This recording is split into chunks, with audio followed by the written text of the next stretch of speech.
விஜய்க்கு என்ன பெரிய அனுபவம் இருக்குதுன்னு கேட்டா அதே வாய் தான். அன்னைக்கு எம்ஜிஆர் அவர்களை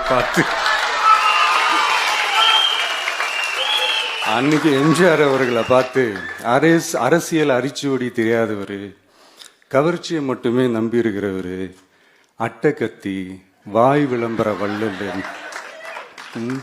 இவருக்கு கேள்வி மட்டும் தான் கேட்க தெரியும், பதில் சொல்ல தெரியாது, நிருபர்களை சந்திக்க மாட்டாரு, டெல்லியை வகச்சிக்க மாட்டாரு, மேல இருந்து அவருக்கு அவ்வளோ ப்ரெஷர் இருக்குது, அப்படி இப்படின்னு சொன்னதும் அதே வாய் தான். அதனால எம்ஜிஆர் அவர்களை மட்டும் இல்லை, அவருடைய தொண்டர்களை கூட விட்டு வைக்கல. அது என்னது, இந்த பளபளப்பு ஜொலி ஜொலிப்பை பார்த்தா பல்லிழிப்பவங்க, இப்படியெல்லாம் கிண்டலும் கேலியுமா, இது எல்லாம் மக்கள் ஒரு மாதிரி சைலண்டாக வாட்ச் பண்ணிக்கிட்டு என்ன பண்ணாங்கன்றது உங்களுக்கே நல்லா தெரியும்.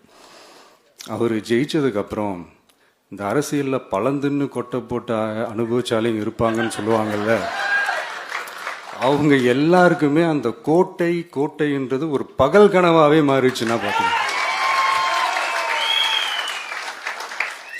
77 மாதிரியே இப்போவும் அந்த பழைய தேஞ்சி போன, துருபிடிச்சி போன, நஞ்சு போன அதே அந்த பழைய வெப்பனையும் இப்போவும் கையில் எடுக்கிறாங்க. அதனால மை டியர் ஜென்டில்மேன், டெக்னாலஜிலாம் வளர்ந்து வேற எங்கேயோ போயிட்டு இருக்கு, அட்லீஸ்ட் உங்க டெக்னிக்கையாவது கொஞ்சம் மாத்துங்க பாஸ்.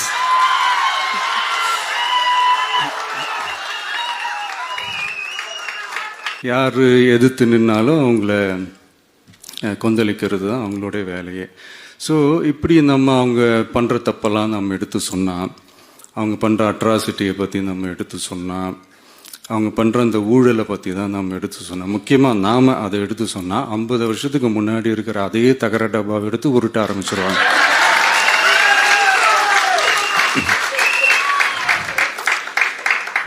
பவளவிழா பாப்பாக்கு வேற என்ன தெரியும்?